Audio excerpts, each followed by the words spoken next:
1980 लोकसभा चुनाव। अल्मोड़ा में जनता पार्टी के प्रत्याशी थे doctor Murli Manohar Joshi. Doctor Joshi sitting MP होने के साथ साथ देश की राजनीति में बड़ा नाम बन चुके थे। कांग्रेस ने उनके मुकाबले युवा नेता हरीश रावत को टिकट दिया। लोगों में उत्सुकता थी कि इंदिरा गांधी ने किस नौजवान लड़के को टिकट दे दिया है। उस समय लोग दो चीज देख रहे थे, एक तो इंदिरा गांधी को देख रहे थे, एक इंदिरा गांधी ने किस बच्चे को दे दिया है उस बच्चे को देख रहे थे। तो बड़े उत्सुकता से लोग उसको देखने के लिए आते। लोकसभा चुनाव का रिजल्ट हैरान करने वाला था। हरीश रावत बहुत बड़े मार्जिन से चुनाव जीत चुके थे। मुरली मनोहर जोशी को महज 21% वोट ही मिले थे। देश की राजनीति में एक नया अध्याय शुरू हो चुका था। उस नए अध्याय का नाम हरीश रावत था। इंदिरा गांधी जी लड़ रही थी चुनाव, इंदिरा लाओ देश बचाओ, तो मुरली मनोहर जोशी जी क्या करते हैं? नहीं तो वो बहुत बड़े व्यक्तित्व थे। मैं उनके तुलना में एज उम्मीदवार कहीं भी नहीं जीतता था। देश की संसद में पहुंचकर हरीश रावत ने जो रफ्तार पकड़ी, फिर पीछे मुड़कर नहीं देखा। मोहनरी की पगडंडियों से निकला वो लड़का देश की राजनीति का बहुत बड़ा नाम बना। 22.5 साल का संसदीय कार्यकाल, उत्तराखंड के मुख्यमंत्री, यूपीए सरकार में कैबिनेट मंत्री, राज्य मंत्री, सेवा दल के राष्ट्रीय उपाध्यक्ष, यूथ कांग्रेस के राष्ट्रीय महासचिव, ट्रेड यूनियन परिसंघ के राष्ट्रीय अध्यक्ष, सीडब्ल्यूसी के मेंबर, कांग्रेस के राष्ट्रीय महासचिव, लगभग 50 देशों की यात्रा, कई राज्यों के प्रभारी, 2 बार पीसीसी अध्यक्ष, कई संसदीय कमेटी के सदस्य, विदेश की कई यात्राओं में डेलीगेट्स की भूमिका, ऐसी कई उपलब्धियां हरीश रावत के नाम से जुड़ती चली गईं। उनका राजनीति में आने का किस्सा भी बड़ा दिलचस्प है। लखनऊ यूनिवर्सिटी से पढ़ने के बाद हरीश रावत गांव लौटे तो पंचायत चुनाव चल रहे थे। गांव के प्रधान बनाने के लिए हम नाथू सिंह चचा को लेकर के गए। मैं था, मेरे साथ मोहन चचा थे, 2 लोग गए थे। जब गए वीडियो के पास तो आगे मैं था, तो मैंने कहा भाई वो पर्चा कहाँ मिलेगा? तो 3-4 नेतागण वहां बैठे हुए थे। एक एमएलसी थे बीडी शर्मा जी, कांग्रेस के अध्यक्ष थे, एक मोतीराम रिखाड़ी जी थे, 1-2 और जेंटलमैन थे, खद्दरधारी वो सब। तो उन्होंने कहा अच्छा चुनाव लड़ोगे हैं, क्या बनोगे, ब्लॉक प्रमुख बनोगे? तो उन्हें लड़का समझ करके मजाक में कह दिया मुझसे। तो मैंने कहा हाँ ब्लॉक प्रमुख बन लेंगे।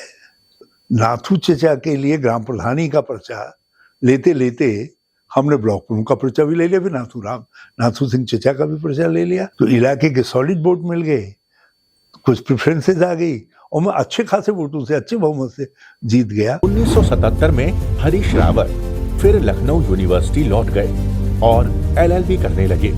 1970 के बाद ये उनकी दूसरी कोशिश थी, जब वो परिवार के आर्थिक हालात को देखकर कोई प्रोफेशन चुनना चाहते थे। एलएलबी करने के दौरान ही हरीश रावत संजय गांधी के संपर्क में आए और उनकी कोर टीम का हिस्सा बन गए थे। संजय गांधी की कार्यशैली से हरीश रावत बहुत प्रभावित थे। वो बहुत फैंटास्टिक और स्मरण शक्ति बहुत गजब की, निर्णय लेने की शक्ति बहुत गजब की थी। वो मैं कह सकता हूँ कि कभी कभी इन स्पर ऑफ मोमेंट वो एक साथ 2 डिसीजन ले सकते थे। जिसमें लोगों के लिए एक डिसीजन लेना कठिन होता है, वो 2 डिसीजन भी सोच सकते थे। इतनी विलक्षण निर्णय लेने की क्षमता उनमें थी। और कोई निर्णय ऐसा नहीं लेते थे कि जिसमें which is not backed by history और या which is not supported by circumstances. 1979 में इंदिरा गांधी की अल्मोड़ा, रानीखेत और अन्य कई स्थानों पर चुनावी रैली थी। हरीश रावत ने एक सक्रिय कार्यकर्ता के तौर पर इन रैलियों को सफल बनाने में बड़ी भूमिका निभाई। उस रैली में उनकी मां इंदिरा गांधी के लिए चाय बनाकर लाई थी। बहतौज खान में भी बड़ी भीड़ जमा थी इंदिरा जी को सुनने के लिए। मेरी माँ भी आई थी, मेरी माँ उनके लिए जरा सा चाय भी बना करके लाई थी। उन्होंने कहा अच्छी चाय है, तो मेरी माँ ने कहा, वो अपने लड़के की चिंता थी, मैंने ये तुमको सौंप रखा है, ये कर रखा, वो कर रखा। वो अपने हिंदी में कहती थी ना, वो कुमाऊनी में कहती थी और इंदिरा जी हिंदी में कहती थी। तो 2-3 सेंटेंस इंदिरा जी ने कहे, 2-3 सेंटेंस मेरी माँ ने कहे, और दोनों में से कौन क्या समझा, लेकिन माँ होती है, इंदिरा जी भी माँ थी, तो वो ये समझ गई कि जो कुछ कह रही होगी अपनी बेटी के लिए कह रही है, तो उन्होंने कहा इसकी चिंता न करना, इसकी चिंता न करना। 1980 में सांसद बनने के बाद हरीश रावत को संसदीय हाउस कमेटी का सदस्य बनाया गया। हरीश रावत को अपने क्षेत्र और अपने पहाड़ की सेवा करने का अवसर मिल चुका था। ऐसा कोई दिन नहीं होता था जब संसद में अल्मोड़ा का नाम न आता हो। उनका हर प्रश्न अल्मोड़ा के विकास से जुड़ा होता था। एक दिन अचानक खबर आई कि संजय गांधी की प्लेन क्रैश में मृत्यु हो गई है। हरीश रावत को इस खबर ने अंदर तक तोड़ दिया। जब उनकी मौत की खबर आई, हम एयरपोर्ट पे थे, फिर दिल्ली चले गए, लेकिन बहुत दुखद, आई कांट, लेकिन बहुत। 1984 इंदिरा गांधी की हत्या कर दी गई। कांग्रेस और उनके कार्यकर्ताओं के लिए ये दर्दनाक खबर थी। हरीश रावत भी इस खबर से टूट गए। इंदिरा गांधी उनकी आदर्श थी और उन्हें बेटे जैसा प्रेम देती थी। इंदिरा गांधी की मृत्यु के बाद देश में लोकसभा चुनाव हुए और कांग्रेस की बहुत बड़ी जीत हुई। हरीश रावत की बहुत बड़े मार्जिन से जीत हुई। डॉक्टर मुरली मनोहर जोशी को महज 14% वोट पड़े थे। 1984 में राजीव गांधी ने देश की बागडोर संभाली। उनकी सौम्यता और दूरदर्शी व्यक्तित्व भारत की तकदीर बन गया। देश ने उनके दौर में आईटी और अन्य कई क्षेत्रों में खूब तरक्की की। हरीश रावत को राजीव गांधी खूब पसंद करते थे। उन्हें कई डेलीगेशन में बड़ी जिम्मेदारी सौंपी गई। उन दिनों नेपाल यात्रा को हरीश रावत आज भी सबसे ज्यादा याद करते हैं। पार्लियामेंट्री डेलीगेशन में मुझको सबसे महत्वपूर्ण बात जिसको मैं याद रखूंगा जिंदगी भर, वो ये था कि राजीव जी ने मुझ पर ये भरोसा किया। जब नेपाल कांग्रेस ओवरग्राउंड आई, उसका जो सम्मेलन था, तो उस सम्मेलन में इंडियन डेलीगेशन को हेड करने का मुझे मौका दिया। और जानते हैं उस डेलीगेशन में कौन थे? चंद्रशेखर जी, और नेपाल के अनन्य मित्र थे। उस डेलीगेशन में थे एम.जे. अकबर भी थे, और बहुत सारे लोग थे, लेकिन चंद्रशेखर जी और सुब्रमण्यम स्वामी ये उल्लेखनीय पर्सनैलिटीज थी। उसका गर्व है कि मुझे पार्टी ने या राजीव जी ने ये महत्व का काम सौंपा। हरीश रावत यूथ कांग्रेस में राष्ट्रीय स्तर पर जिम्मेदारी का निर्वहन करने लगे। पूरे भारत में यूथ कांग्रेस को मजबूत करने का कार्य होने लगा। बहुत बड़ी टीम थी, बहुत अच्छे प्रभावशाली लोग थे। किन किन के नाम लूं? अहमद पटेल जी, गुलाम नबी आजाद, अंबिका सोनी जी, अब चौधरी बीरेन्द्र सिंह जी, भूपेंद्र हुड्डा जी, आनंद शर्मा जी, तारिक अनवर जी, सब, अशोक गहलोत जी, अशोक जी हम लोग साथ ही आए, ममता जी, तो महामंत्री की चिट्ठी इनको मेरे हाथों से सौंपी गई। 21 मई 1991 राजीव गांधी की हत्या कर दी गई। ये खबर देश और दुनिया को चौंकाने वाली थी। और राजीव जी एक बहुत बड़े भद्र पुरुष थे। मैं समझता हूं जिसने राजीव गांधी जी की हत्या का प्लान किया होगा उसका मन भी कांपा होगा, जिसने मारा होगा उसका मन भी कांपा होगा। वो तो इतने लवेबल पर्सनैलिटी थे, उनसे व्यक्ति केवल प्यार कर सकता था। हरीश रावत को सेवा दल की जिम्मेदारी मिल गई। बतौर राष्ट्रीय उपाध्यक्ष उन्होंने पदभार ग्रहण किया। उस समय कांग्रेस के अध्यक्ष ही सेवा दल के अध्यक्ष होते थे। प्रधानमंत्री पी.वी. नरसिम्हा राव के पास ये जिम्मेदारी थी। सेवा दल के तौर पर हरीश रावत का कद बढ़ गया था, लेकिन ट्रेड यूनियन के नेता होने के नाते उन्हें विरोधाभास का भी सामना करना पड़ रहा था। सेवा दल में मुझे बहुत अपॉर्चुनिटी मिली और बड़े दो विरोधाभास थे। एक तरफ मैं कर्मचारियों का नेता था, जहां दिन में कई जगह जो है इनकलाब जिंदाबाद, जो हमसे टकराएगा चूर चूर हो जाएगा, हाय हाय हाय, अपनी सरकार के खिलाफ भी हाय हाय सुननी पड़ती थी, कभी कभी कहना भी पड़ता था, मंत्रियों से लड़ना पड़ता था। तो त्रिवेंद्रम से लेकर के श्रीनगर तक कोई कोना नहीं, मेघालय से लेकर के राजकोट तक मुझे वो विरोधाभास एडजस्ट करना पड़ता था। जैसे किसी राज्य में गए तो एक दिन तो हाय हाय के लिए गए और दूसरे दिन जो है जय हिंद, लेफ्ट राइट सब जो है सावधान, विश्राम, और उसके बाद अनुशासन का पाठ पढ़ाना पड़ता था, तो कैंप लगाने पड़ते थे। मुझको इस बात की खुशी है कि मैंने मैक्सिमम नंबर ऑफ राष्ट्रीय कैंप लगाए। पहाड़ में आंदोलन ने रफ्तार पकड़ ली। हरीश रावत भी प्रत्यक्ष तौर पर आंदोलन से जुड़े रहे। केंद्र में कांग्रेस की सरकार थी। प्रदेश में हरीश रावत का कद बहुत बढ़ चुका था। इंद्रमणि बडोनी ने हरीश रावत से सरकार के साथ सामंजस्य बैठाने के लिए कहा। इंद्रमणि, मैं दो बातों का जिक्र करना चाहूंगा। एक तो जब वो आए, अरे भाई हरीश रावत जी, भाई कुछ करो भाई, कुछ करो भाई, जिंदगी भर लड़ते लड़ते यूं ही बीत गई, करो भाई कुछ करो, तुम तो बनाओ, कुछ भी करो, कोई कौंसिल फौंसिल ही बना दो, वो दार्जिलिंग में हो रहा है, वैसे ही कुछ कर दो। उनके साथ किशोर उपाध्याय जी थे, हैं अभी भी, एक भट्ट जी थे, मतलब ऐसे नहीं, अभी कुछ लोग जिंदा हैं जो इस बात की ताकीद करेंगे। हरीश रावत ने प्रधानमंत्री पीवी नरसिम्हा राव से मुलाकात की। राज्य बनाने की दिशा में उन्हें हरीश रावत का प्रस्ताव पसंद आया, लेकिन उन्होंने कहा कि मैं आपके बोलने पर राज्य बना भी दूंगा तो लोगों को वो सोना भी मिट्टी लगेगा। नरसिम्हा राव जी ने हम सबसे कहा, उस समय भी किशोर उपाध्याय और दूसरे लोग मौजूद थे, उन्होंने कहा भाई हरीश, तुम्हारे कहने पर यदि मैं सोना भी दे दूंगा तो लोग उसको पीतल तो छोड़ो, लोहा समझ करके फेंक देंगे, उसको नहीं मानेंगे। तुम कुछ लोगों को लाओ, प्रमुख उत्तराखंडियों को, मैं जो तुम कह रहे हो वो दे देंगे, मतलब यूनियन टेरिटरी दे देंगे। हरीश रावत पहाड़ के गणमान्य लोगों को प्रधानमंत्री के पास लेकर गए। प्रधानमंत्री नरसिम्हा राव जेब में उत्तराखंड के निर्माण की घोषणा का पत्र लेकर आए थे। लगभग ये तय था कि केंद्र शासित राज्य की घोषणा हो जाएगी। अचानक एनडी तिवारी ने माहौल पलट दिया। नरसिम्हा राव जी वो घोषणा करना चाहते थे केंद्र शासित प्रदेश की, उत्तराखंड को, यही मांग थी हमारी उस समय। और मेरा मानना भी था कि राज्य से बजाय हम यदि केंद्र शासित प्रदेश के रूप में चलेंगे और विद विधानसभा, तो हम सारे जो प्रॉब्लम्स हैं, जो आए राजधानी, दूसरे तीसरे प्रश्न आ रहे हैं, इन सब का समाधान निकल जाएगा। तो वेरी मेजर्ड और बहुत तर्कसंगत हमारा निर्णय था, मगर लोगों को मंजूर नहीं हुआ। और हमारी कांग्रेस के लोगों ने और नारेंद्र जी ने विशेष तौर पर उनसे कहा कि वो गोविंद वल्लभ पंत जी के समय में, राव साहब आप तो हिस्ट्री के जानकार हैं, आप विद्वान हैं, क्या क्या, बल्कि उनको शायद नरसिम्हा राव जी को भी अपना पूरा नाम मालूम नहीं होगा, अपने पिता का नाम मालूम नहीं होगा।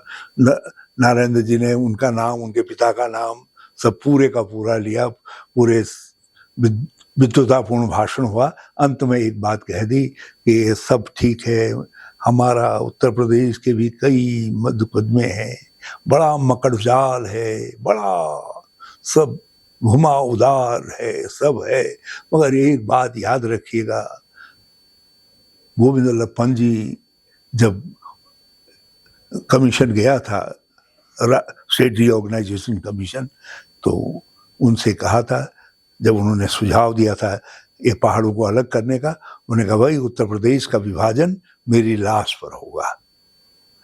तो आज भी ये बात उतनी ही सत्य है कहा, और नरसिम्हा राव जी का मुंह काला हो गया।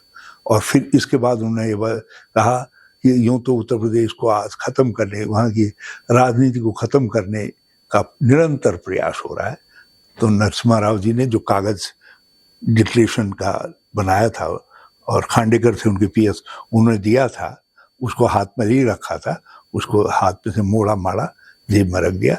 उसके बाद उनको बोलने के लिए बुलाया गया नरसिम्हा राव जी को, तो उन्होंने भी उतना ही विद्वतापूर्ण भाषण दे करके, धन्यवाद कह करके, मैं आपके दुख दर्द सब चीज़ों में हूँ, जो आप लोग राय बताएंगे, आपने जो राय बता दी है मैं उसका वो करूँगा, देखेंगे, करेंगे करके, और सीधे अंदर को चले गए। और प्रधानमंत्री के घर में पहली बार उन प्रधानमंत्री के खिलाफ नारे लगे। इस घटना के बाद प्रदेश में कांग्रेस के खिलाफ जबरदस्त माहौल बना। हालात ऐसे हो गए कि 1996 लोकसभा चुनाव में कांग्रेस को प्रदेश में ढूंढने से भी प्रत्याशी नहीं मिल रहे थे। 1996 में एंटी कांग्रेस फीलिंग थी सब जगह, बल्कि हमको उम्मीदवार ही नहीं मिल रहे थे। जैसे तैसे उम्मीदवार मैंने सेटअप किए, मैं जानता हूँ। प्रदेश में राज्य आंदोलन तेज होने लगा। उस दौरान जब मैं संयोजक था, दिल्ली और एनसीआर का कोई थाना नहीं है जिस थाने में हमारी एंट्री न हो। एक समय ऐसा भी आया कि उनकी अगुवाई में प्रधानमंत्री आवास का घेराव किया गया। आंदोलनकारियों ने पहली बार पीएम आवास पर काले झंडे लहराए। हम लोग कहीं मिले एक स्क्वायर पर, अचानक हमने निर्णय लिया कि नहीं, प्रधानमंत्री घर चलो। तो प्रधानमंत्री के घर पर कूद कर गए, अनअवेयर थे, दिल्ली पुलिस थी नहीं वहां कहीं, और हम 2 स्क्वायर पार करके प्रधानमंत्री के घर के उसमें घुस गए। और पहले गेट के पास में पेड़ था, उस पेड़ पर कमला रावत ने काला झंडा बांध दिया। तो वो जब काला झंडा बांध रही थी तो हमारा एक एसपीजी का, उसने उनको एम करके गोली चलाने के लिए तैयार हो गया। मैं आया आगे, मैंने उसका नाम पुकारा, मैंने कहा भैया, तो उसने मुझे पहचान लिया। वो हमारे वहां का था, पिथौरागढ़ का। मुझको देखने के बाद वो झिझक गया। बस उस झिझक में मैंने कहा कमला उतर, कमला उतर। कमला को उतारा, लेकिन झंडा तो बांध ही चुकी थी वो, और तो बहादुर लेडी थी वो, गोली खाने से पीछे हटने वाली नहीं थी। तो नीचे उतरी, कैसे कैसे उतारा।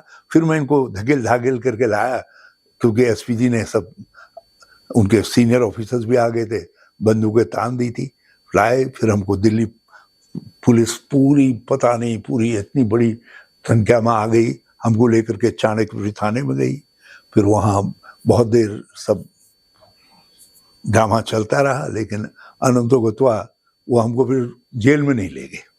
ये राज्य आंदोलन का लास्ट फेज था। उसके बाद फिर अटल जी ने ये घोषित ही कर दिया, ये सब निर्णय हो गया, राज्य बन गया। शुरुआती दौर में कांग्रेस नए राज्यों के खिलाफ थी। हरीश रावत को 1999 कांग्रेस के कोलकाता अधिवेशन में उन्हें एक मौका मिला। माधव राव सिंधिया और विशेष तौर पर मीरा कुमार के सहयोग से किसी तरह उन्होंने नए राज्यों के प्रस्ताव को पास करा लिया, जो बाद में उत्तराखंड निर्माण में मील का पत्थर साबित हुआ। हम कांग्रेस को ले आए छोटे राज्यों के पक्ष में, और बड़ी बहुत ट्रिक्स के साथ हमने प्रस्ताव पारित करवाया। और मैं माधवराव सिंधिया जी को बहुत धन्यवाद देना चाहूँगा। ये स्वर्गवासी है, यदि उनकी मदद नहीं होती, जितेंद्र प्रसाद जी, राजेश पायलट जी और मीरा कुमार जी, फैंटेस्टिक पर्सन। बोली भाई हो सकता है तो करिए, और मेरा नाम जरा सा, लेकिन मैं अध्यक्ष हूँ। अध्यक्षता वो कर रही थी उस समय कलकत्ता अधिवेशन में। केसरी जी उस समय विदेशी मेहमानों से मिलने चले गए थे, तो वो प्रस्ताव हो गया। कांग्रेस छोटे राज्यों के पक्ष में आई। उसके बाद राष्ट्रीय सहमति बन गई।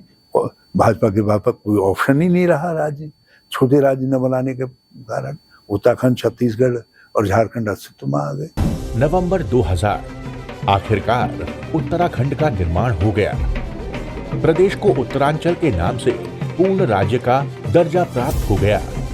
प्रदेश में खुशी की लहर थी। कांग्रेस हाईकमान ने हरीश रावत को प्रदेश अध्यक्ष की जिम्मेदारी सौंपी। 2 कमरों के कांग्रेस भवन से उन्होंने कांग्रेस को जीवंत करने की कोशिश शुरू कर दी।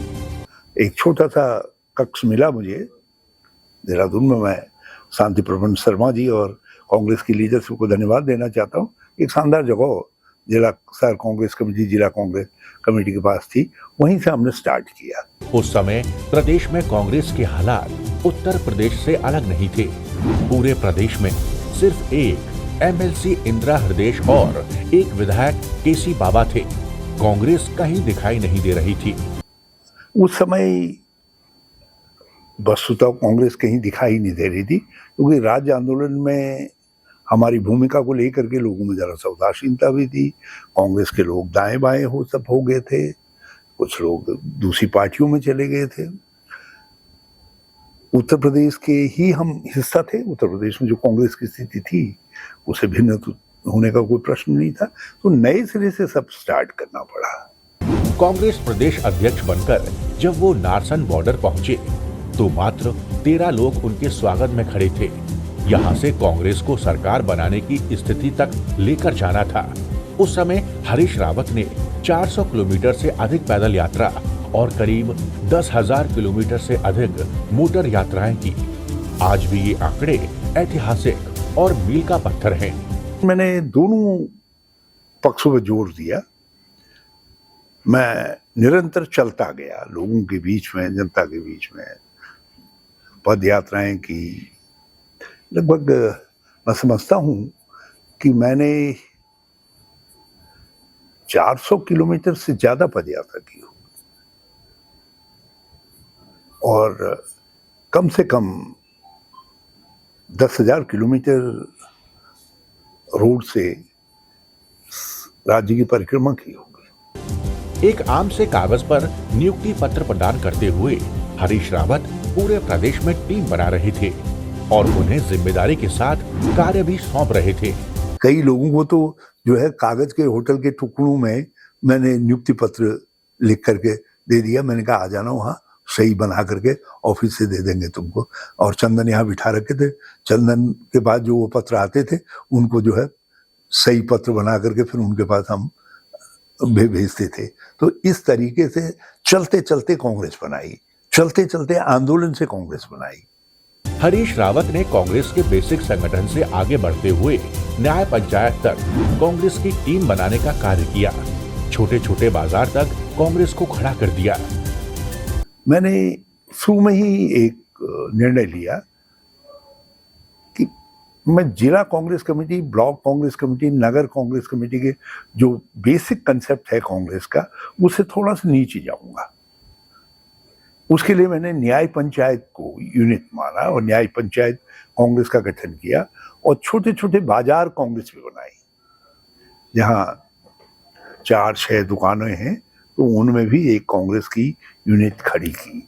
2002 उत्तराखंड के पहले विधानसभा चुनाव का बिगुल बजा। कांग्रेस हाईकमान और खासकर एनडी तिवारी किसी को उम्मीद नहीं थी कि कांग्रेस सत्ता में आ सकती है। श्रीनगर में सोनिया जी आई, पहली मीटिंग थी उनकी श्रीनगर। तो सोनिया जी ने कहा अरे कहाँ जीत रहे हैं, बड़ा सब गड़बड़ है यहाँ, तो सब बड़ा उल्टा सुनाई दे रहा। तो मैंने कहा मैडम एक काम करिएगा, आपको लगे कि 40 से कम आ रहे हैं तो मुझे अब हेलीकॉप्टर से नीचे कूद जाने को गए, मैं कूद जाऊंगा। मैंने कहा अब बेफिक्र रहिए। तो गई, जब तो बड़ी भीड़ थी। खैर उसके बाद जब दूसरी मीटिंग के लिए गई तो उसमें और बड़ी भीड़ थी। जब वो तीसरी बागेश्वर की मीटिंग में वो पार भीड़ चारों तरफ, छतू में भी, नदी के किनारे भी, इधर भी, खेतों में भी। तो इंदिरा जी, सोनिया जी का बड़े प्रश्न हुए। मैंने कहा मैडम क्या है? उन्हें नहीं ठीक है, करो करो। मैंने कहा मैडम मैं यहाँ से आपको छोड़ने नहीं आ पा रहा हूँ, मैं कपकोट में मैंने मीटिंग रखी है, मैं उधर निकल ले रहा हूँ। तो बड़ी खुश हुई, बहुत खुश हुई। हरीश रावत की मेहनत रंग लाई और कांग्रेस ने 36 सीटों पर जीत हासिल करके सरकार बनाने का जादुई आंकड़ा छू लिया। ये लगभग निश्चित था कि हरीश रावत को मुख्यमंत्री बनाया जाएगा। सोनिया गांधी खुद ग्राउंड पर उनकी मेहनत और नेतृत्व को देखकर जा चुकी थी। अचानक कहानी में एनडी तिवारी की एंट्री हुई। नारायण दत्त जी कैसे आगे अचानक, नाना नाना बात तो नाना करते रहे, लेकिन सोनिया जी ने ऐसी गए उकरसी मीटिंग के लिए और वहाँ उन्होंने पूरा कि मुझको एक अवसर दो, पुराना सेवक हूँ, मैंने ये किया वो किया, जो भी अपना सब लगाया उन्होंने। और तो सोनिया जी ने मुझे बुलाया, उनसे हाँ कहने से पहले मुझे बुलाया। मैं आभारी हूँ उनका, ये सम्मान दिया उन्होंने और मुझसे कहा हरीश उनको। तो मैंने कहा मैडम मैंने तो पहले ही कहा कि ये आपकी जीत है, अब जिसको देना चाहे कोई बात नहीं। मैं तो कहा आया, लेकिन मेरे सहयोगी नहीं तैयार थे, वो मानसिक रूप से तैयार नहीं है, बल्कि वो स्थिति तो करीब करीब 5 साल बनी रही। हरीश रावत सोनिया गांधी के फैसले के खिलाफ नहीं गए, लेकिन उनके साथी मानने को तैयार नहीं थे। किसी तरह से हरीश रावत ने अपने साथियों को मनाया और ये स्थिति पूरे 5 साल बनी रही। कभी अभी कई लोग जिक्र करते हैं इस बात का, तो मैं कभी मजाक में कहता हूँ लोगों से कि मुझ में और विजय बहुगुणा जी में एक अंतर है।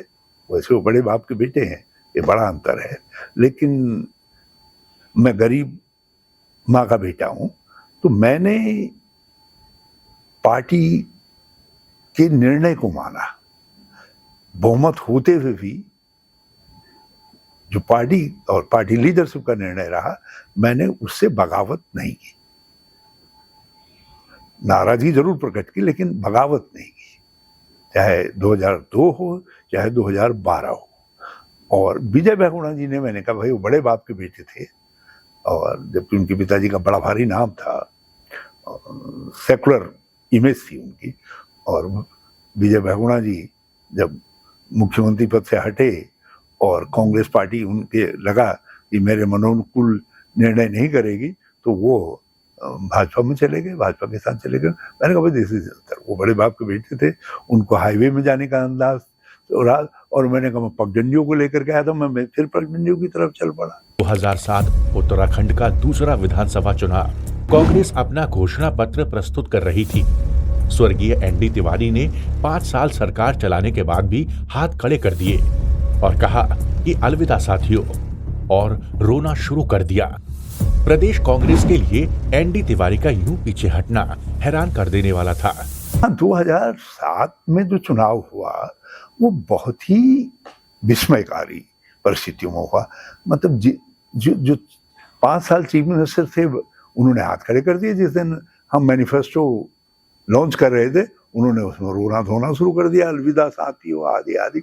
बल्कि टिकट बंटवारे में मैं और इंदिरा हृदय जी बैठे, खैर टिकटों का बंटवारा हो गया। इसका असर चुनाव में भी दिखाई दिया। कांग्रेस महज 23 सीटों पर सिमट गई। हालांकि पूर्ण बहुमत भाजपा के पास भी नहीं था। जो मैंडेट आया उस मैंडेट में भाजपा के पास भी स्पष्ट संख्या नहीं थी, उनको भी कुछ लोग चाहिए थे। मुझसे अहमद भाई ने कहा कि हरीश देखो क्या है, तो मैंने कहा मैं करूं, उसको करके देख लो। और हमने कोशिश की तो कोशिश परवान चढ़ गई। तो मुझे निर्दलियों की चाहिए था और यूकेडी चाहिए थी। यूकेडी में मेरी बात उनसे हो गई थी, दिवाकर भट्ट जी से। उन्होंने कहा ठीक है, वो मंत्री बनना चाहते थे, मैंने कहा ठीक है। निर्दलियों में राजेंद्र भंडारी जी, गगन रजवार तो मेरे साथी थे पूरी तरीके से, राजेंद्र भंडारी जी और हमारे पौड़ी के जो है।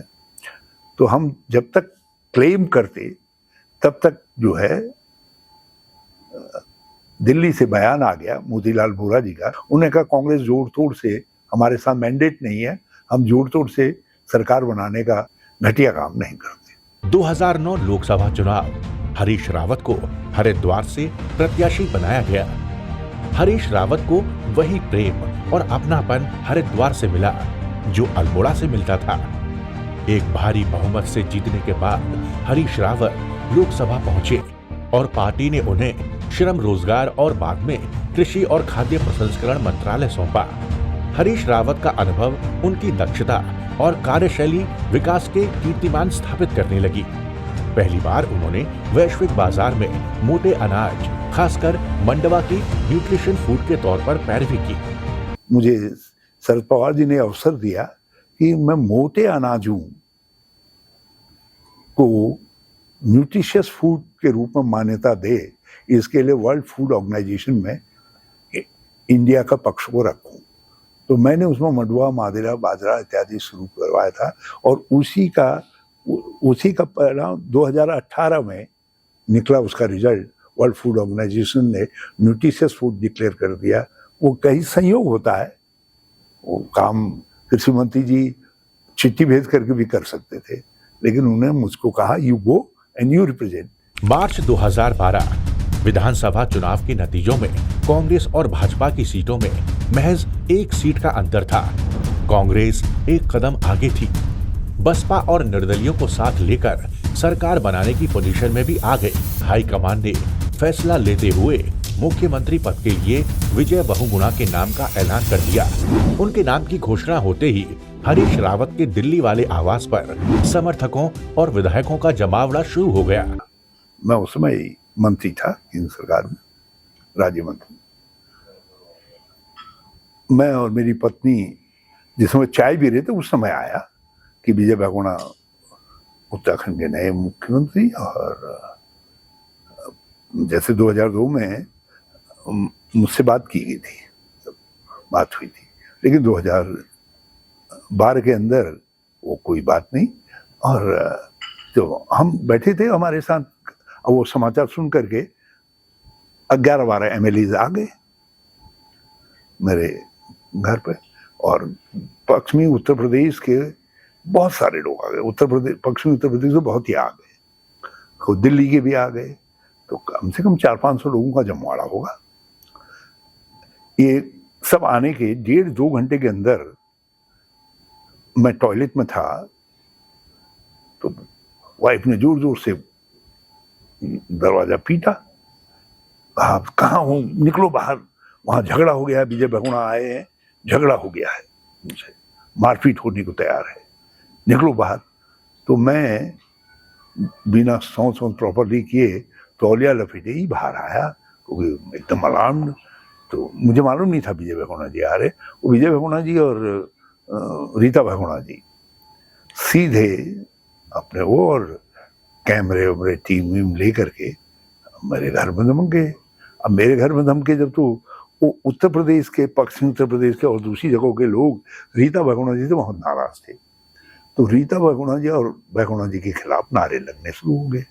नारे लगे जब, तो वो अंदर आते गए। बहुगुणा जी पहले भी आए थे मेरे घर में 2-1 बार, तो उनको मालूम था कहाँ कैसे है करके आए। तो आप चीफ मिनिस्टर डेजिग्नेट थे, तो सीधे आए, कहाँ है हरीश भाई, ये वो पूछा होगा। तो तब तक देखे वो एमएलए उठे नहीं उनको देख करके। अब उन्होंने मजाक में कहा या सही में कहा, get up now, I am your chief minister. Vijay Bahuguna के मुख्यमंत्री बनने के बाद उन्होंने खुद को अलग करने में ही बेहतरी समझी और दिल्ली में ही मगन हो गए। केंद्र सरकार ने उन्हें जल संसाधन मंत्रालय दे दिया। अब उनके पास अपने अनुभव और कार्य क्षमता को दिखाने का अवसर आ चुका था। तत्कालीन डॉक्टर मनमोहन सिंह के साथ हरीश रावत की शानदार ट्यूनिंग रही। जब गुजरात में नर्मदा का बड़ा भारी मामला था, तो गुजरात की फाइल आई, 27,000 करोड़ रुपए का था उनका वो प्रस्ताव जो है रिलीज करने का। तो गुजरात कांग्रेस हमारी बिल्कुल विरोध में थी मोदी, स्वाभाविक तौर पर। तो मैं प्राइम मिनिस्टर के पास गया, मैंने कहा साहब मोदी जी बार बार टेलीफोन कर रहे, 3-4 बार टेलीफोन कर चुके थे। तो मैंने कहा बार बार टेलीफोन कर रहे हैं, क्या करें? बोले Gujarat is Harish ji, Gujarat is also part of India. Rules जो कुछ कहते हैं देखिए, फाइल देखिए क्या है और टेक योर डिसीजन। जून 2013 उत्तराखंड में भीषण केदारनाथ आपदा आ गई। हजारों लोग काल के गाल में समा गए। एनडीआरएफ और सेना के सहयोग से रेस्क्यू ऑपरेशन चलाया गया। हजारों लोग रेस्क्यू तो किए गए, लेकिन राज्य सरकार की कार्यप्रणाली पर खूब सवालिया निशान लगे। जनवरी 2014 आखिरकार कांग्रेस हाईकमान को उत्तराखंड में बदलाव का फैसला करना ही पड़ा। लेकिन अब सवाल था कि विजय बहुगुणा की जगह चुना किसे जाए। देश में नरेंद्र मोदी का उदय हो रहा था, लोकसभा चुनाव सर पर थे। कांग्रेस हाईकमान को अपने पुराने साथी हरीश रावत की याद आई। एक बहुत अच्छी टीम थी वाटर रिसोर्सेज में हमारे साथ। मुझे उनके साथ काम करने में आनंद आ रहा था, तो मैं वो आनंद नहीं छोड़ना चाहता था। और फिर केदारनाथ की आपदा का जो मैग्नीट्यूड था बड़ा व्यापक था और बड़ा डीप चोट पहुंची थी, तो मैं खुद देख करके गया था। तो कोई अति असामान्य स्थिति थी। मैं कोई सामान्य स्थिति में मुख्यमंत्री नहीं बना था और राज्य का कवर वो खाली। वो तो केंद्र सरकार ने पैकेज मंजूर कर दिया, तब जरा सा काम चल रहा था और राज्य के अंदर अच्छा जोड़ तोड़ की वाली सरकार। और मुझको ये लगा यार ये तो दूसरे की लगी हुई थाली है, अब मैं इसमें मैं बैठूंगा, तो मुझे वो भी संकोच था कैसे करेंगे। विजय बहुगुणा जी ने अपने तरीके से विधायकों को अपने साथ जोड़ लिया था।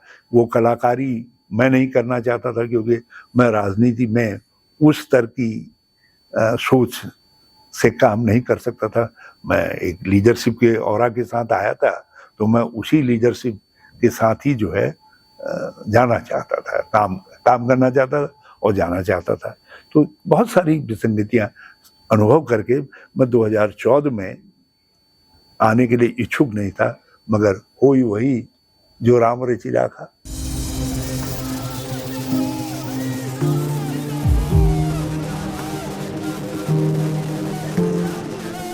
श्री हरीश रावत को उत्तराखंड मुख्यमंत्री बनने के बाद हरीश रावत के सामने दो बड़ी चुनौती थी। केदारनाथ यात्रा को जल्द से जल्द शुरू करना और प्रदेश का राजकोष लगभग खाली था, जिसके लिए केंद्र सरकार के साथ मिलकर प्रदेश के विकास को गति देनी थी। बहुत विषम परिस्थितियां थी। अत्यधिक विषम परिस्थितियां थी। अर्थव्यवस्था बिल्कुल बिलो, आप ये समझिए कि इतनी तेजी से पर कैपिटा इनकम में गिरावट आ रही थी। मेरे आने के दिन 63,000 रुपया पर कैपिटा वो थी। एक महीने के बाद जब हमने फिर उसका आकलन करवाया तो वो गिर करके जो है 53,000 में पहुंच गई थी।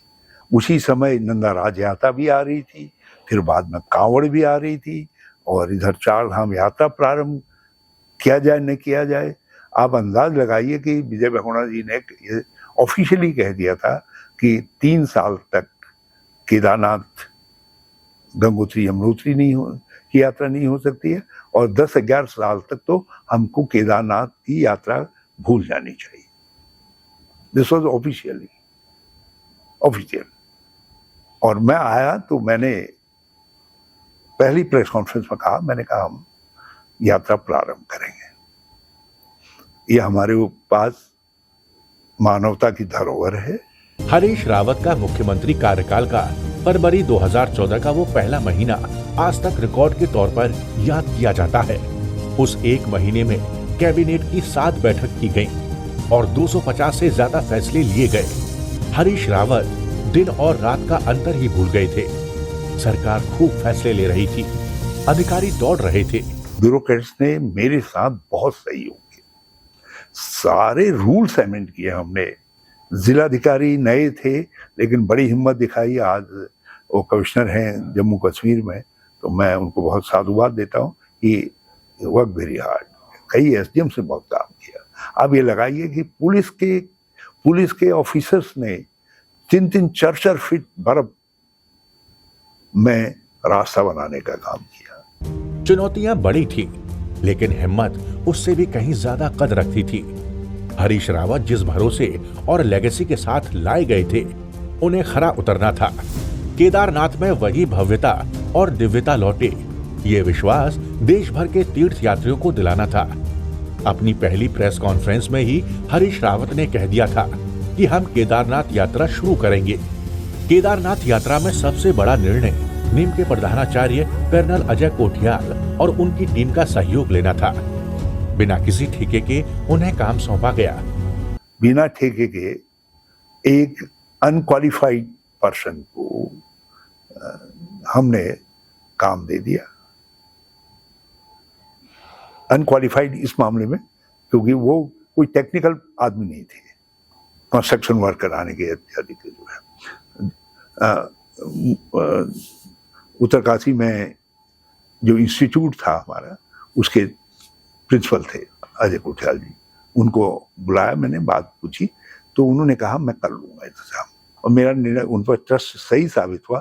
फिर हमने जब उनको ये काम करते देखा तो फिर वो जो जितने प्रोटेक्शन वाल और दूसरे सब काम थे वो उनसे करवाए। लेकिन वो काम किसी इंजीनियरिंग किसी डिजाइन से नहीं बने, उसको हमने कोई रुड़की या किसी और उनसे नहीं करवाया। वो उनके और मेरे बीच के संवाद और सेक्रेटरीज का विश्वास। कर्नल अजय कोठियाल के साथ खुद हरीश रावत ने काम की बाधाओं को दूर करना शुरू किया, खुद मॉनिटरिंग की, और ये निर्णय बहुत बेहतर साबित हुआ। इस कड़ी मेहनत के सुखद परिणाम सामने आए और दूसरे साल ही भगवान केदारनाथ की यात्रा सुचारू रूप से शुरू कर दी गई। खुद राहुल गांधी उस यात्रा में हरीश रावत के सारथी बने।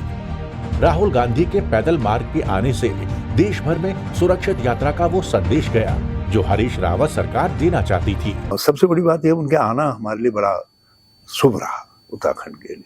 उसके बाद यात्रा फुल फ्लो में आ गई। एक सुरक्षित उत्तराखंड का संदेश जाए, और वो संदेश वो पैदल जा करके, मैं हेलीकॉप्टर से ले जाना चाहता तो मैं तो पैदल ले जाऊंगा, और फिर मुझको भी मरता क्या नहीं करता।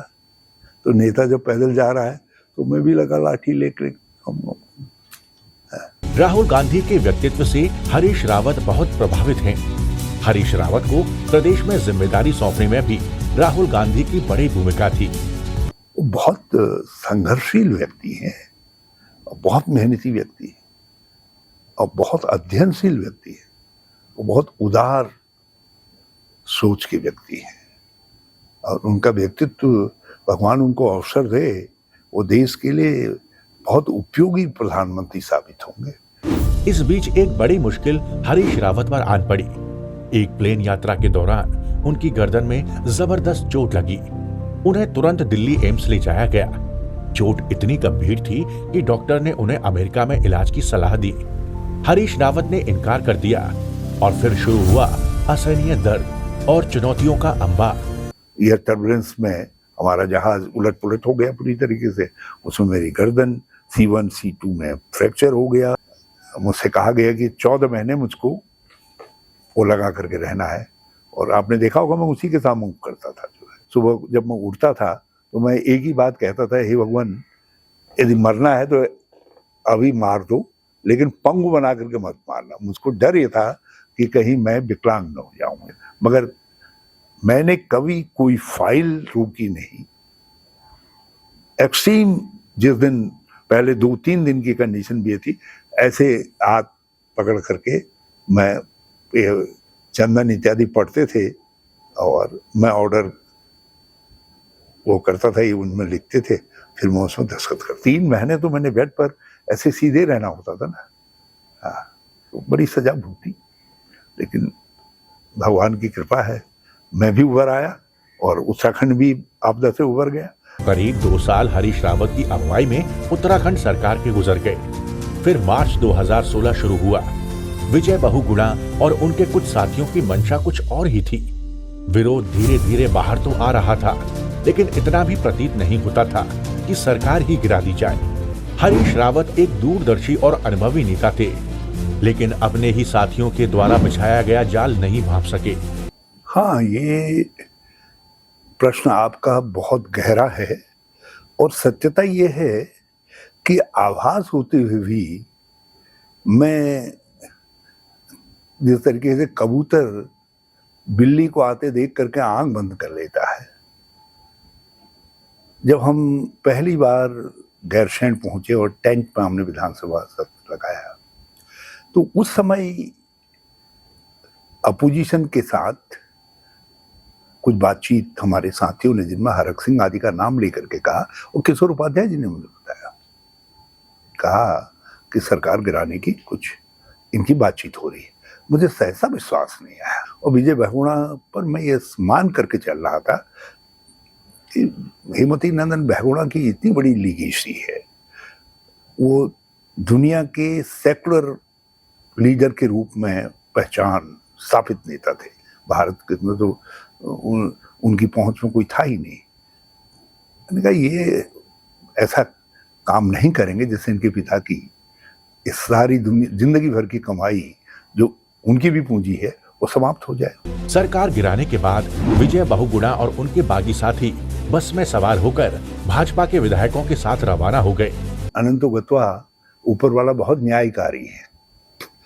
इन लोगों ने जो मेरे साथ अन्याय किया, अपनी संसदीय परंपराओं की अज्ञानता के कारण ये लोग जो है न तो सरकार गिरा पाए और अपनी मेंबरशिप अलग खो दी, और उसके बाद राष्ट्रपति शासन के मामले में केंद्र सरकार को मुंह की खानी पड़ी। इतने बड़े घटनाक्रम के बाद स्टिंग किया गया। उस स्टिंग के आधार पर प्रदेश में राष्ट्रपति शासन लागू कर दिया गया। ये प्लान किया गया, इस तरीके से प्लान हो गया सब जो है। जिस एरिया में वो जा नहीं सकते तो उस एरिया में मुझसे मुलाकात हो गई उनके। जब वो मुझसे कहते थे बात करिए, कुछ विधायक आना चाहते हैं, मैं कहता था भाई नहीं। वो कहता था इतना पैसा लगेगा, मैं कहता था मेरे पास पैसा नहीं है। लेकिन अब कौन देख रहा था, प्रचार तंत्र ने कह दिया खरीद फरोख्त ये वो, तो यहाँ तो जो पहला ब्लास्ट होता है मीडिया का, वही सब सच मान लेते हैं। तो मीडिया ब्लास्ट किया गया। सीतारमन इनकी प्रवक्ता थी, उन्होंने, और स्टिंग तो जिस समाचार के आप हैं उसी के लिए कर सकते हैं ना, आप किसी पॉलिटिकल पार्टी के लिए स्टिंग नहीं कर सकते। तो वर्चुअली स्टिंग है ही नहीं, ये तो चीटिंग है, जो कानूनन अपराध है। हरीश रावत सरकार ने कोर्ट का रुख किया और विजय प्राप्ति हुई। हरीश रावत के साथ इस छल ने प्रदेश की सियासत का रुख ही पलट दिया। प्रदेश में नई राजनीति का जन्म हुआ। अब राजनीति राज्य निर्माणोन्मुखी राजनीति नहीं रही, अब जो है सुविधा भोगी सुविधा उन्मुखी राजनीति होगी उत्तराखंड की, तो ये बड़ा अंतर है। इसमें पीछे का कौन, जो कॉमन मैन है, जो सामान्य आदमी है, वो पीछेगा, उसकी आवाज पीस जाएगी। हरीश रावत तो एक बार मुख्यमंत्री होना था, एक बार भूत तो सभी होते हैं, मगर पहले भूत हो गया, एक आध बार और नहीं तो मुख्यमंत्री रह लेता। 2017 के विधानसभा चुनाव में हरीश रावत अपनी दोनों सीट हार गए और प्रदेश में कांग्रेस की बुरी हार हुई। हरिद्वार तो इसलिए लड़ा मैं ये जताना चाहता था कि आई एम हियर, ताकि अगल बगल की सीटों पर, उसके लिए मैंने वो सीट छांटी जो कांग्रेस कभी नहीं जीती थी, और मेरी बेटी ने उसको जीत करके दिखाया। I am thankful to Anupama. कभी नहीं जीती वहां से कांग्रेस, यूपी के दिनों में भी नहीं जीती, मगर किच्छा से मैं कॉन्फिडेंट था मैं जीतूंगा करके। मगर कैसे लास्ट में 2000 से हार गया, वो हार गया। एक कारण तो बाद में समझ में आया, वो पैसे चुनाव में ऑफिस बंद कर दिया हमारे लोगों ने, पैसे नहीं पहुंच पाए। वो होता है जिन लोगों के भरोसे था चीजें बदल जाती है। अपने लगभग 3 साल के मुख्यमंत्री कार्यकाल में जिस रफ्तार के साथ हरीश रावत प्रदेश की दशा और दिशा तय कर रहे थे, वे उस आम उत्तराखंडी का रास्ता था जिस रास्ते पर चलकर हरीश रावत यहाँ तक पहुँचे थे। केदारनाथ पुनर्निर्माण हरीश रावत सरकार की प्रमुख उपलब्धि है, लेकिन गैरसैंण में जो कार्य करने की उनकी इच्छा थी वो पूरी नहीं हो पाई। जिस तरीके से केदारनाथ जी की तरफ देख करके मुझे लगता है, भगवान केदारनाथ आपने मुझसे वो काम करवा दिया जो काम करने की मुझे क्षमता और योग्यता नहीं थी। उसके लिए मैं हमेशा उनके प्रति नतमस्तक रहता हूँ। लेकिन गैरसैंण के अंदर कुछ कर सकने की जो सोच समझ मेरी प्लानिंग थी, उसको लोगों ने अपना आशीर्वाद नहीं दिया, उसका जरूर मुझे मलाल है। हरीश रावत जब मुख्यमंत्री बने तो उनकी इच्छा स्थायी राजधानी बनाने की थी, एक टाउनशिप के साथ पहाड़ मैदान के क्राइटेरिया पर खरी उतरे। लेकिन जब तक गैरसैंण के लिए कदम उठ चुके थे, उस समय ये स्टेप उठ चुका था, और जो विधानसभा अध्यक्ष हैं हमारे, उन्होंने शिलान्यास किया था। वो मेरे पास आए, कहने का मैंने शिलान्यास किया ऐसा है। तो मैंने कहा मैं गैरसैंण देखूंगा, जाता हूँ।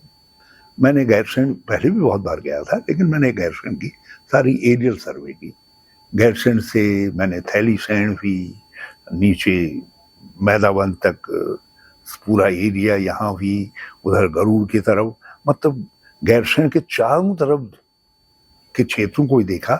तो ऐसी हमने 6 नदी घाटियां छांटी, जिनमें हम सड़कें नदियों के किनारे किनारे बनाएंगे, और 8 हमने टॉप छांटे, जहां से हम सड़कें ला करके गैरसैंण को जोड़ेंगे। तो ये एक नया ग्रोथ एरिया होगा उत्तराखंड के इकोनॉमिक डेवलपमेंट के लिए, हमको नया रास्ता मिल जाएगा, और मुझे उसमें एक नई इकोनॉमिक्स दिखाई। गैरसैंण में राजधानी विकसित करने के लिए हरीश रावत सरकार ने बड़े फैसले लेने शुरू किए। विधानसभा अध्यक्ष की देखरेख में विधानसभा सचिवालय को सिंगल एजेंसी के तौर पर कार्य सौंपा गया और एक शानदार भवन बनकर तैयार हो गया। मैंने कहा इस काम को सारा जो है, जो भी निर्माण कार्य होगा, ये सिंगल एजेंसी जो है, स्पीकर साहब का ऑफिस रहेगा। तो विधानसभा सचिवालय को वो काम सौंपा गया, तो उन्होंने वो निर्माण कार्य समय पर पूरा कर दिया। सब पूरा कर, भव्य भवन है। हरीश रावत से पहले जो पीढ़ी थी वो अंग्रेजों से लड़ी थी, लेकिन हरीश रावत जिस पीढ़ी का हिस्सा है, वो पीढ़ी अभाव से लड़ी है, मुश्किलों से लड़ी है। मुश्किलें सड़क, बिजली, पानी और अस्पताल की, मुश्किलें आर्थिक हालात की। हरीश रावत के जब पिताजी का देहांत हुआ तो हरीश रावत 10वीं क्लास में थे। उस वक्त उनकी मां के पास इतने पैसे भी नहीं थे कि उनका अंतिम संस्कार हो जाए। ऐसे समय में हरीश रावत के मामा ने उनकी मदद की और उनके पिता का अंतिम संस्कार किया गया। हरीश रावत के मन में उस अभाव का जो दर्द बैठा, वो बुढ़ापे तक महसूस होता रहा। तभी मुश्किलों से लड़ती हर औरत में वो अपनी माँ देखते थे। मुझे अफसोस इस बात का है कि मैं इतना अल्मोड़ा पिथौरागढ़ में इतना जुट गया, मुझे घर का, माँ का, किसी का मैं ख्याल नहीं रखवा है। मेरी माँ कैंसर से मरी और मुझे बहुत लेट समय में मालूम पड़ा कि उसको कैंसर है। माँ के प्रति मेरा दायित्व था। और इसीलिए मैं जब कोई माँ, कोई महिला कोई मिलती है तो मैं उसमें अपनी माँ देखता हूँ। मैं समझता हूँ कि शायद थोड़ी, और इसीलिए महिलाओं के लिए जितनी योजनाएं मेरी सरकार के अंदर बनाई हमने, मैं हमेशा अपनी माँ के चेहरे पर आकर के देखता था। मैं कहता माँ आज तो तू खुश होगी ना, मैंने ये योजनाएं महिलाओं के लिए की करके। और मुझ में एक जुनून था मुख्यमंत्री के रूप में कि मैं महिलाओं के लिए कुछ न कुछ योजनाएं बनाऊं, कुछ न कुछ करूं, हर हफ्ते कुछ न कुछ करूं। यही एक बड़ी वजह है कि जब वो मुख्यमंत्री बने तो उनकी हर योजना में अपने बुजुर्गों और अपनी मां के अभाव और मुश्किलों की झलक देखने को मिलती थी। मेरे बुजुर्ग, मेरे तीर्थ, मेरा गांव, मेरी सड़क, मेरी बेटी, मेरा धन, मेरा वृक्ष, मेरा धन। हरीश रावत उन संभावनाओं पर जोर दे रहे थे जो उत्तराखंड के आधार को मजबूत कर सके। उत्तराखंड दूरस्थ गांव की परिकल्पनाओं से बना हुआ सपनों का प्रदेश था। हरीश रावत उसी दूरस्थ पगडंडियों से निकले हुए नेता थे। वे उस मर्म को बखूबी समझते थे जो एक आम उत्तराखंड मर्म था। एक पागलपन था मेरे मन में, क्योंकि मैं उसको अपने प्रायश्चित के रूप में लेता था। और मैं माँ से कभी कभी बात करता था, कहता था माँ आज तो तू बहुत प्रसन्न होगी, मैंने ये किया। और मैं महसूस करता था कि मेरी माँ मुस्कुरा रही। जनवरी 2022 प्रदेश में विधानसभा चुनाव का बिगुल बज गया। उत्तराखंड कांग्रेस को फिर हरीश रावत की याद आई।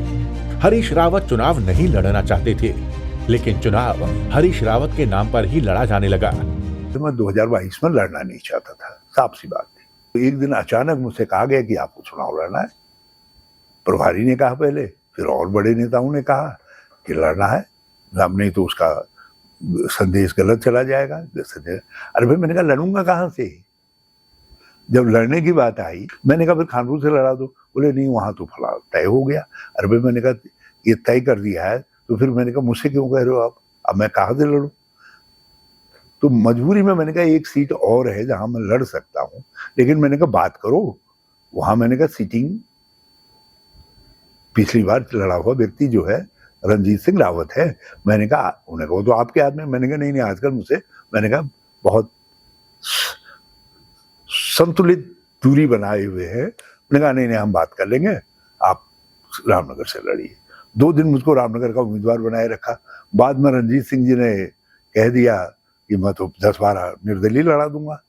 इन्होंने सब लोग जो है मेरे पास, कभी प्रीतम सिंह कहे, कभी गणेश गोदियाल कहे, कभी यशपाल कहे, कभी कोई पाल कहे, कभी दिल्ली के पाल कहे, कभी देहरादून के पाल कहे, सब जो है मुझे घेर घार करके इस तरीके से। लास्ट दिन में तो रामनगर को सामान लेकर के जा रहे थे, हमने तो ऑफिस खोल दिया था रामनगर के अंदर। मैंने और ये साफ तौर पर कहा, मैंने कहा भाई लालकुआ में नारायण दत्त जी का घर था। और मैंने कहा देखिए, मैं वो अलग अलग धाराएं रहे राजनीति के हो सकता है, मैंने कहा बहुत सारे लोग जो उनके नजदीकी रहे उनको मैं पसंद ना हूँ, हाँ मैंने कहा दिक्कत हो सकती है। तो इन्होंने मुझसे यशपाल जी से कहलवाए। फिर यशपाल जी ने कहा दादाजी बिल्कुल चिंता मत करो, मैं लड़ाऊंगा तुमको, आओ जीतेंगे, सब आपका स्वागत करेंगे। और जब मैं वहां गया तो जिसके पास मिलने गया, मुझको माला तो दी उसने या गुलदस्ता तो दिया, लेकिन उनके सपोर्टर जिंदाबाद के नारे उन्हीं के लगा रहे थे। किसी ने हरीश रावत जिंदाबाद नहीं कहा। तो मैंने कहा हरीश कुछ गड़बड़ है भाई। तो दोनों के पास गया, 2 प्रमुख कंटेंडर के पास, तो उनके भाव देखने के बाद मैं संकित हो गया। मैंने यशपाल आर्य जी मेरे साथ थे, मैंने कहा आर्य जी चलिए वहां चलते हैं संजय डालाकुटी के बाद। मैंने कहा लक्षण मुझे ठीक नहीं लग रहे हैं। ठीक नहीं दादू ठीक हो जाएंगे एक आध दिन में, और सब ठीक हो जाएगा और मैं सब ठीक करूंगा, मैं चलिए। तो जब संध्या के बाद गए, उसने वो जो बाल बिखरा करके उन्हें प्रचंड रूप दिखाया, तो मैंने वहीं से देवेंद्र यादव जी को, प्रभारी को टेलीफोन किया। मैंने कहा भाई मैं नहीं लड़ रहा हूँ, आप लोगों ने मुझे फंसा दिया, बिल्कुल झूठ बोला, और यहाँ मैंने कहा मेरे अनुकूल कोई नहीं है और सब अपने अपने तरीके से विरोध में है और मैं नहीं लड़ रहा हूँ, मैं यहाँ से हार रहा हूँ निश्चित तौर पर। अंत में एक बड़े नेता ने, श्री वेणुगोपाल जी ने मुझे टेलीफोन किया, कहा राहुल जी से भी बात हुई है, लेकिन यह है राहुल जी अब कैसे हुआ, क्यों हुआ, ये सब ने कहा कि आप भी सहमत है, लेकिन आप कह रहे हैं कि मैं सहमत नहीं था, जो भी है बहरहाल जैसे भी हुआ। लेकिन if you not you are, यदि आप नहीं लड़ रहे हो तो इससे यह जाएगा कि हरीश रावत भाग गए और आपके बिना पर हम चुनाव लड़ रहे हैं। यदि आपके लिए आ जाएगा कि हरीश रावत भाग गए तो कांग्रेस इज फिनिश्ड। फिर तो लड़े न लड़िए, कांग्रेस लड़े न लड़े, फ्यूज। अब वो शब्द कांग्रेस इज फ्यूचर इज ड्यूम्ड, और फिर ये आएगा हरीश रावत भाग गया और कांग्रेस। मैंने कहा हरीश तुम तो हार ही रहे हो, लेकिन कांग्रेस क्या पाप अब तुम्हारे 2017 में तुम्हारी लीडरशिप में हार गई कांग्रेस, और इस समय चाहे संयुक्त लीडरशिप ये कह रहे हैं, लेकिन बाहर लोगों के दिमाग में तो तुम ही हो। तो ये होगा कि हरीश रावत यदि वहां से लास्ट मिनट में भाग गया इसलिए चुनाव हार गए। जबकि मैं और मेरी वाइफ दोनों ने मन बना लिया था, तो मैंने वाइफ को भी बता दिया था। सुबह सुबह मैंने ध्यान में आया, मैंने कहा हे भगवान। फिर मैंने वाइफ से कहा, मैंने कहा हार रहा हूँ लेकिन मैं नॉमिनेशन कर रहा हूँ। तो ये सब कहानी रही लाल कुआं तक की जो है। तो ऐसा नहीं है कि मैं वहां जीतते हुए लड़ा, मैंने नॉमिनेशन करते वक्त ही मुझे बिल्कुल क्लियर था कि मैं हार रहा हूँ। धूप ढलती है तो साया की सूरत बदल जाती है, वो कब जिस्म से बड़ा हो जाए पता नहीं चलता। 2017 में जब कांग्रेस सरकार नहीं बना पाई तो हरीश रावत के कुछ बहुत खास लोगों ने उनसे दूरियां बनाई। वही खास लोग जो हरीश रावत तक पहुंचने की धुरी हुआ करते थे। या हरीश रावत से लोगों को संभालना नहीं आया, लोग हरीश रावत को समझ नहीं सके। वाह वाह वाह वाह, क्या बात आपने कही। लेकिन मैं इसको दूसरे रूप में कहता हूँ, कुछ तो रही होंगी मजबूरियां, कोई यूं ही बेवफा नहीं होता। तो जिस समय 2017 में हारे, सीबीआई, इनकम टैक्स, ईडी सबके धावे थे। लोगों को लगता था अब तो पता नहीं हरीश रावत कहाँ चला जाएगा, है? क्योंकि भाजपा ने जिस तरीके से 2016 में हमारी सरकार पर प्रहार किए थे, उसका मुझे लक्ष्य बनाया था। तो ऐसे में जो रह गए, मुझको उनको याद, मैं उन पर फख्र करता हूँ। हरीश रावत की जीवन यात्रा बड़ी दिलचस्प रही है। एक छोटा सा फर्क है जो हरीश रावत को न सिर्फ बाकी नेताओं से अलग बनाता है बल्कि सच्चा कांग्रेसमैन बनाता है। स्वर्गीय एनडी तिवारी, स्वर्गीय हेमवती नंदन बहुगुणा और स्वर्गीय केसी पंत उत्तराखंड की राजनीति के सिरमौर रहे हैं। लेकिन एक ऐसा समय आया कि इन्हें कांग्रेस से अलग होना और फिर वापस आना पड़ा। लेकिन हरीश रावत हर परिस्थिति में कांग्रेस का दामन पकड़े रहे। कैसी भी हालत रही हो, ना हरीश रावत से कांग्रेस निकल सकी और ना कांग्रेस से हरीश रावत। कोई ऐसा दिन नहीं गुजरता है जब हरीश रावत कांग्रेस के लिए काम नहीं करते हैं। 58 साल से बिना किसी छुट्टी के हरीश रावत सिर्फ कांग्रेसी हैं। मैं कोई दिन ऐसा नहीं है जिस दिन मैं पार्टी के लिए कोई कुछ काम नहीं, या समाज के लिए कुछ काम नहीं करता हूँ। जिस समय तक शरीर में प्राण है, हम अपनी दिशा, अपना कर्तव्य पूरा करेंगे। बाकी ये लोगों के ऊपर है, लोकतंत्र के अंदर वो मालिक है। कम से कम कल ये नहीं कहेंगे कि हरीश रावत ने अपनी तरफ से कोई कमी रखी। हरीश रावत को प्रदेश की सेवा का अवसर बहुत बाद में मिला, लेकिन जब मिला तो उन्होंने अपनी योग्यता को साबित करके दिखाया। 2014 में जिस परिस्थिति में हरीश रावत मुख्यमंत्री बने थे, उन्होंने उस परिस्थिति को निभाकर दिखाया। लेकिन ये मलाल है कि उन्हें सीधे चुनाव में नहीं चुना गया। मैं तो मरने के बाद जो है, यदि एक बार और मुख्यमंत्री रहता तब भी राजकीय सम्मान के साथ, तिरंगे के साथ ही मेरी यात्रा होती। अब भी वही होगी। तो मुझे व्यक्तिगत तौर पर वो नहीं है, लेकिन जिनके लिए हम खड़े थे, जिनके लिए इतने सालों तक हमने सोचा, काम किया, जिनके सपनों के साथ हमने अपने सपने लिपटाए, अपनी सोचें लिपटाने का काम किया, वो लोग मुझको ठीक से नहीं समझ पाए। मुझे 2017 की हार का जबरदस्त मलाल है। यद्यपि लोगों का दोष नहीं है, उत्तर प्रदेश से मोदी और हिंदुत्व की प्रचंड आंधी थी, और उस आंधी में एक झूठ कि हरीश रावत ने मुसलमान भाइयों को जुम्मे की नमाज पढ़ने के लिए छुट्टी दे दी है। जुम्मे के दिन, शुक्रवार के दिन की छुट्टी कर दी है सरकारी दफ्तरों में। ये जो फैलाया गया, उसने माहौल को बिगाड़ दिया, और इनको फैलाने वालों में प्रधानमंत्री जी तक सम्मिलित थे। 2017 के बाद सिर्फ हार हरीश रावत के हिस्से में आई, फिर भी वो हार जाने से टूटे नहीं। हर बार एक नई हिम्मत और ऊर्जा के साथ मैदान में जुटे रहते हैं। ये हौसला ही उन्हें हरीश रावत बनाता है। वो हारे मगर मन को नहीं हारने दिया। मैं हारा मगर मैंने मन को नहीं हारने दिया,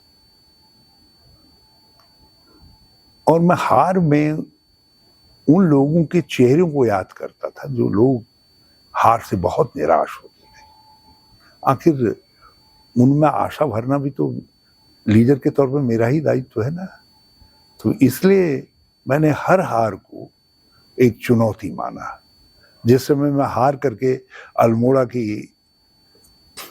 अल्मोड़ा कॉलेज की सीढ़ियां चढ़ता था ऊपर को, तो मैं हर सीढ़ी चढ़ते वक्त ही कहता था, नहीं, अब जितने कदम इसमें चढ़ रहा हूं, इससे ज्यादा कदम कल से जो है मैं जो चुनौतियां हैं उन चुनौतियों का सामना करने के लिए करूंगा। मगर अब मुकाबला कड़ा होता जा रहा है। कांग्रेस वो कांग्रेस नहीं रही और भाजपा भी कहां पहले जैसी है। राजनीति के मुद्दे बदल चुके हैं। इस कड़े मुकाबले के बीच हरीश रावत उस दौर से आते हैं जहां चुनाव पैसे से नहीं जीते जाते थे, जहां राजनीति में धन बल नहीं चलता था। मैं तो 27 रुपया माह से लेकर के गया था, ब्लॉक प्रमुख बन करके आ गया था, 25 रुपया वापस आ गए थे। तो हम और करीब 1.5 लाख रुपए में का इंतजाम हुआ था, उसमें जो है चुनाव लड़ लिए थे लोकसभा का। तो इसलिए हमने जिस तरीके की राजनीति देखी उसमें धन का उपयोग नहीं था, मन का उपयोग था, भावना आप कैसे वो है उसकी कदर थी। तो आज अब उत्तराखंड थोड़ा बदल गया है। मैंने कहा ना यार, धन की चमक धमक एक दूसरा वो दिखाई दे रहा है। तो इस उत्तराखंड में इसलिए एमएलएज को, उनको मैं किसी को दोष नहीं देता, लोगों को भौतिकवादी होना पड़ रहा है। उन उपलब्धियों और विकसित उत्तराखंड पर हरीश रावत की सोच और दूरदर्शिता कमाल की है। उन्होंने उसे उत्तराखंडियत का नाम दिया है। वो उन सपनों का ब्लूप्रिंट हो सकती हैं जो आंदोलन के समय देखे जाते थे।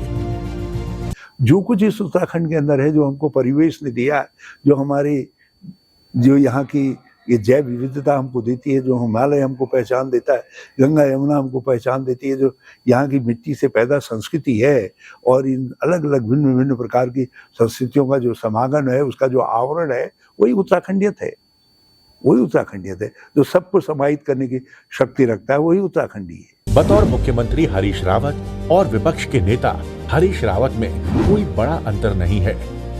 वो आज भी कई अहम मुद्दों पर अपनी राय बेबाकी के साथ रखते हैं। लेकिन क्या वो समय लौटकर आ सकता है?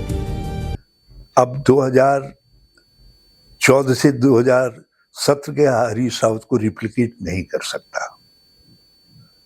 तो वक्त ने इतनी ठोकरें दे दी हैं कि अब उसको रिप्लिकेट करना मुश्किल है। मेरे पास एक बहुत अच्छा बेहतर ब्लूप्रिंट है उत्तराखंड के विकास का, लेकिन उसको मैं अपनी छाती पर रख करके जाऊंगा। कुछ अपने लेखों के जरिए जो मैं उत्तराखंडियत पर अलग अलग किताबें रख रहा हूँ, उसके जरिए दे करके जाऊंगा, और कुछ जो इधर उधर मेरे इंटरव्यूज हुए हैं और हुए हैं उनके जरिए लेकर के जाऊंगा। लेकिन अब वो स्थितियां नहीं है। मगर मैं चाहता हूं कि संभावना बनी रहे। आज के युग में भी हरीश रावत ने खुद को पुराना नहीं होने दिया। ये बड़ी बात है कि वो हार जीत के पैमाने से कहीं ऊपर हैं। ये बड़ी बात है कि लोगों के बीच में उसी जज्बे और हौसले के साथ मौजूद हैं जो हौसला उनमें 45 साल पहले था। ये बड़ी बात है कि जिंदगी के इस पड़ाव पर हरीश रावत संतुष्ट हैं। संतुष्ट हूँ, पूरी तरह से संतुष्ट हूँ। हम तो बहुत सामान्य तरीके के घरों के लोग हैं, तो जितना मिल गया, जितना दाता ने दे दिया है, तो उतने में खुश है हम। तो कबीरा तेरी है, तो हम तो इतना दे दे दाता, इतना दीजिए जिसमें जो है घर भी चल जाए और जो मेहमान आ रहे हैं उनकी भी खातिर तवज्जो हो जाए तो उतना है, हम संतोष करते हैं, हमें कोई दिक्कत नहीं है, हमें जिंदगी से कोई शिकायत नहीं है। हाँ, जो लोग मुझसे बहुत अपेक्षा करते हैं उनसे जरूर शिकायत है। अपेक्षा मुझसे करते हैं, साथ देते नहीं। यदि साथ देते तो मैं तस्वीर भी बदलता, तकदीर भी बदलता। लोगों ने मेरी क्षमता का उपयोग और आकलन नहीं किया, आकलन नहीं किया और फिर उपयोग नहीं किया। इतिहास कभी अन्याय नहीं करता है। हरीश रावत को किस रूप में याद रखा जाएगा, ये इबारत हरीश रावत लिख चुके हैं। कभी दूर पहाड़ों में अंतिम छोर पर कोई व्यक्ति झिलमिलाती हुई आंखों से इस बनते बिगड़ते प्रदेश की ओर देखेगा तो उन आंखों में हरीश रावत के बनाए गए रास्ते और दिखाए गए सपनों की झलक जरूर होगी। और यही पहचान हरीश रावत को हरीश रावत बनाती है।